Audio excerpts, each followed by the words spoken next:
George Sutton had trained himself to wake up early. Years of raising his daughter alone had made sleep feel like a luxury he could not afford. Most mornings began the same way. The alarm buzzed at 5, coffee brewed, breakfast was made before the sun fully rose. But this morning was different. George opened his eyes slowly. His head felt heavy. His mind struggled to focus. Something was wrong. The room was quiet, yet the air felt tense. The faint light of early morning slipped through the curtains. Then he noticed something strange. Someone was standing near his bed. At first he thought he was still dreaming. The figure moved slightly. A woman. George blinked hard. His heart started pounding. Because the woman standing in his bedroom was not just anyone. It was Elvise Giles, the powerful CEO of the company where George worked as a night janitor. And she was wearing his pajamas. George shot upright in bed. What are you doing here?" His voice cracked.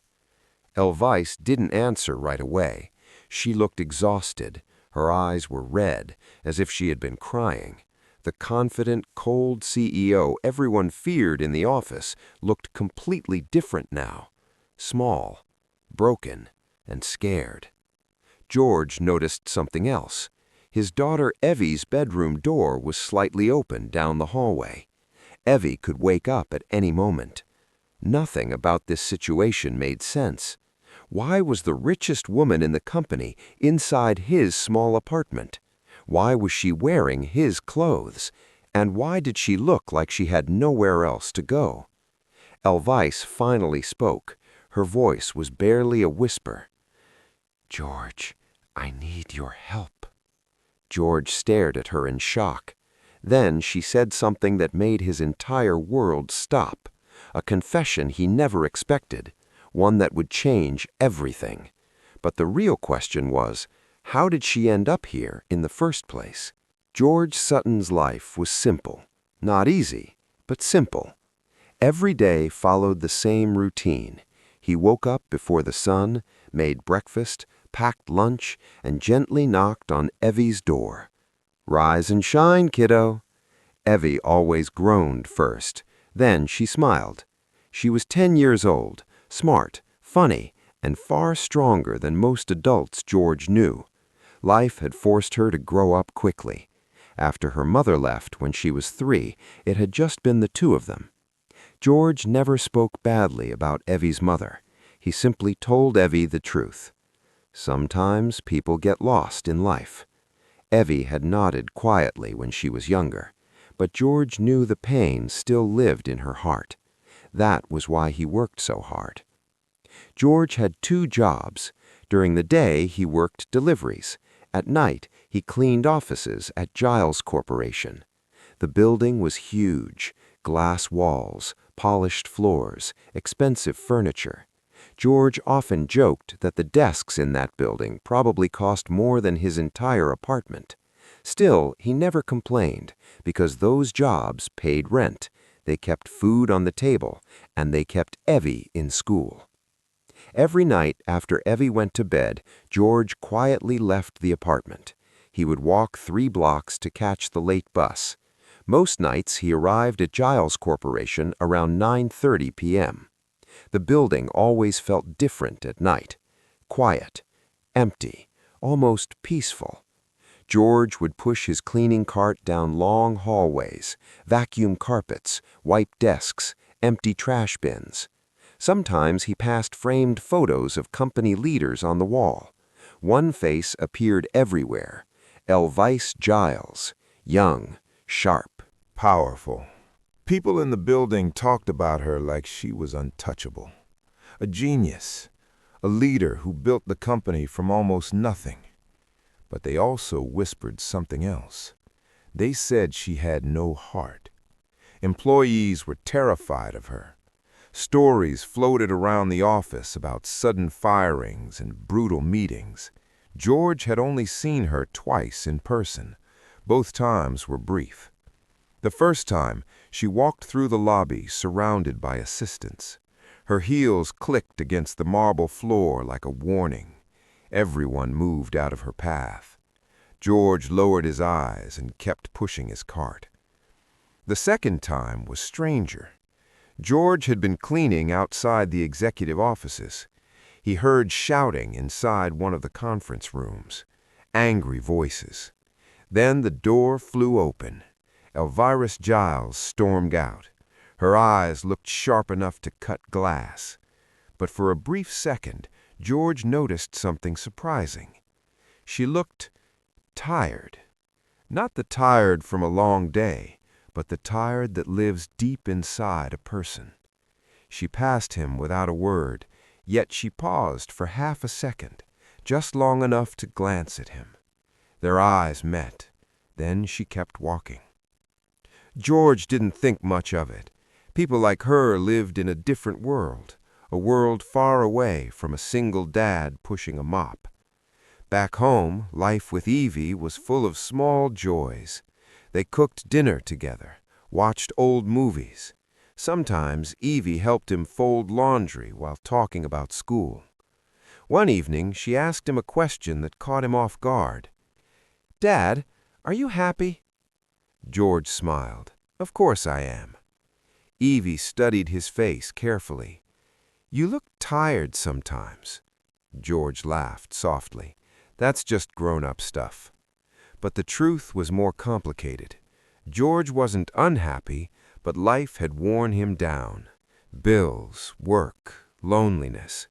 Still, he never allowed those things to steal his hope, because Evie needed him strong. One rainy evening after work, George returned home soaked. Evie ran to the door.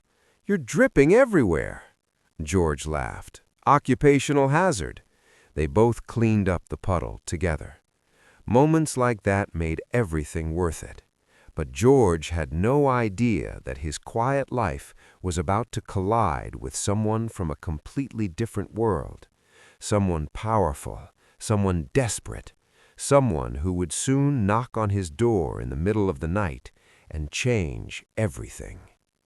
The night everything changed started like any other. George finished his cleaning shift close to midnight. The building was silent. Most lights were off. Only the executive floor still had a few glowing windows. George pushed his cart toward the elevator. He was tired. All he wanted was sleep. The elevator doors opened slowly. Inside stood Elvira Giles, alone. George froze. Seeing the CEO at midnight was unusual. Seeing her alone was even stranger. She looked different tonight. Her makeup was gone, her hair slightly messy, her eyes heavy with stress. For a moment, neither of them spoke. Then the elevator doors closed. They started moving down. George kept his eyes on the floor. Finally, Elvira spoke. "You're the night cleaner." George nodded. "Yes, ma'am." She studied him quietly. "What's your name?" "George Sutton." The elevator hummed softly. Elvira leaned against the wall. "You work here every night." It wasn't a question. George nodded again. "Yes." She seemed lost in thought. Then she asked something unexpected. "Do you ever feel like the world is watching you, waiting for you to fail?" George didn't know how to respond, so he stayed silent. The elevator reached the lobby. The doors opened. Elvira stepped first. George assumed the moment was over, but she stopped walking. "George." He looked up. "Yes." She stared at him like she was about to say something important. But then she shook her head. "Never mind." She walked away. George watched her leave the building. The rain outside had started again, heavy, cold. George finished work and went home. Evie was already asleep. He made sure her blanket was tucked in. Then he collapsed into bed.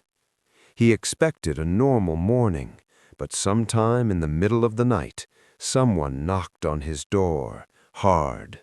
George groaned and looked at the clock. 2:17 a.m. Who could possibly be knocking this late? He walked to the door cautiously. Who is it? No answer, just another knock. George slowly opened the door and froze. Standing in the rain was Elvise Giles. Her hair was soaked, her expression terrified. "Please," she said, "let me in." George stepped aside without thinking. Elvise rushed inside. She looked over her shoulder nervously before closing the door. George handed her a towel. "What's going on?" Elvise wrapped the towel around herself but didn't answer. She walked slowly into the living room. Her eyes scanned the small apartment. Family photos, Evie's drawings on the fridge, a pair of small shoes near the couch. "Your daughter?" she asked quietly. George nodded. "Evie." Elvise looked down. Something about the name seemed to affect her. George grew uneasy. "Miss Giles, why are you here?" She sat down slowly. For the first time, George saw fear in her eyes, real fear. "They're trying to destroy me." George blinked. "What?" "My own board members," she said. "They've been planning it for months." George struggled to understand. "I don't know anything about that." "I know," she said. "That's why I came here." George felt more confused than ever. "Why me?" Elvise stared at the floor. "Because you're the only person in that building who doesn't want something from me." Silence filled the room. Rain hit the windows softly. George rubbed his face. "This is a lot." Elvise looked exhausted. "I didn't know where else to go." Then something else happened. A small voice echoed from the hallway. "Dad?" Evie stood there, rubbing her eyes. She looked between George and the stranger on the couch. "Who's that?" George quickly walked over. "Go back to bed, kiddo." But Evie tilted her head. "You're crying," she said to Elvise. The CEO was stunned. No one had spoken to her like that in years. Evie walked closer. Without hesitation, she handed Elvise her stuffed rabbit. "Here," Evie said gently. "It helps when you're sad." Elvise stared at the toy. Then tears rolled down her face. George had never seen anything like it. The most powerful woman in the company, crying in his living room, holding a child's stuffed animal. But the worst was still coming, because Elvise wasn't just hiding from a bad meeting. She was running from something far more dangerous. And soon George would find himself pulled into a fight he never asked for. Morning came too quickly. George woke up confused. Then he remembered everything. The knock, the rain, Elvise Giles sitting in his apartment. He stepped into the living room and froze again. Elvise stood near the kitchen, wearing one of George's spare pajamas. Evie had insisted she change out of the wet clothes during the night. The sight was surreal. The powerful CEO looked like someone completely different. Normal. Human. Tired. George cleared his throat. "You slept here?" Elvise nodded slowly. "I'm sorry." Evie walked in happily. "Morning." She didn't seem bothered by the situation at all. George made pancakes. They sat quietly at the table. Finally, Elvise spoke. "I need to tell you something." George listened carefully. "My board isn't just removing me," she said. "They're trying to take everything." She explained the betrayal, secret meetings, legal traps, people she trusted turning against her. "I built that company from nothing," she said softly, "and now they want to erase me." George asked the obvious question, "But why come here?" Elvise looked at Evie, then back at George. "Because last night you were the only person who looked at me like I was human." George didn't know what to say. Then Elvise whispered something shocking. "I don't want to fight them anymore." George frowned. "What do you mean?" "I'm tired," she said. "So tired." Her voice cracked. "I don't know how to live a normal life anymore." George looked around the small apartment, the cheap furniture, Evie's drawings, breakfast plates on the table. "This," Elvise said quietly, "this feels real." George realized something. For the first time in years, Elvise Giles wasn't acting like a CDO. She was acting like someone who had been lonely for a very long time. But the peace in that apartment wouldn't last, because trouble was already on its way. 3 black cars stopped outside the building that afternoon. George saw them through the window. His stomach dropped. Men in suits stepped out.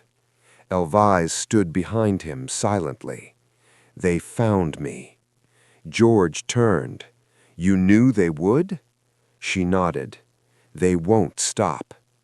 Evie looked worried. "Are they bad guys?" George knelt beside her. Just grown-ups having problems. But the tension in the room was real. A loud knock came at the door. George opened it slowly. 2 men stood there, cold expressions. "Miss Giles, the board requests your immediate return." Elvise stepped forward. Her voice was calm now. "No." The men exchanged glances. "You don't understand the situation." "Oh, I do," she said firmly. "For the first time, I really do." She looked back at George and Evie. Then something surprising happened. She smiled.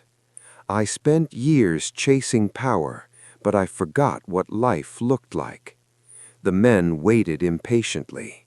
Elvise turned back to them. "I will return to the company, but on my terms." George watched her carefully. The tired woman from last night was gone. In her place stood a stronger version of Elvise Giles. Not colder, stronger.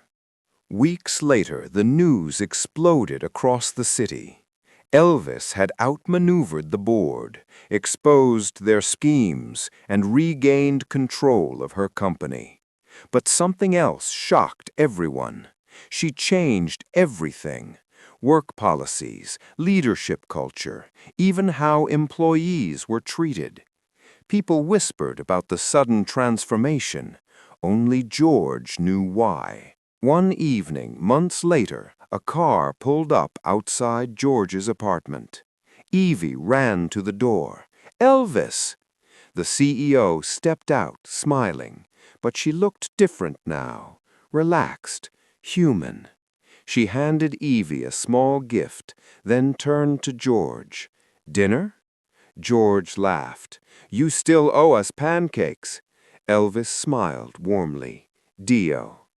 Life had taken an unexpected turn, not perfect, but hopeful. And for the first time in years, all 3 of them felt like the future might hold something better. Life can change in the most unexpected moments. One late-night knock, one act of kindness, one small apartment where someone finally felt safe enough to tell the truth. George Sutton never expected his quiet life to cross paths with someone like Elvis Giles. He was just a single dad doing his best, working long hours, raising his daughter, trying to build a simple, honest life.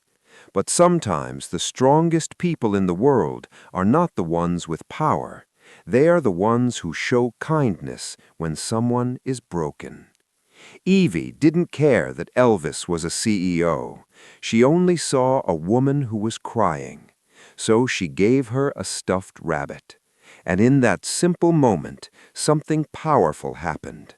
Walls came down, pain was shared, and hope quietly entered the room. Stories like this remind us that every person carries struggles we cannot see, even the people who seem untouchable, even the people who look like they have everything. Sometimes what they need most is not money, not power, but a place where they can simply breathe, and maybe a family that reminds them what life really means. If this story touched your heart, take a moment to like the video. It helps more people discover stories like this. And if you are a single parent watching right now, share your story in the comments. Your strength might inspire someone who feels alone tonight. Finally, don't forget to subscribe to The Redeemed Single Dad, because here we tell stories about struggle, hope, and the quiet courage it takes to keep going. And sometimes the smallest act of kindness can change someone's entire life.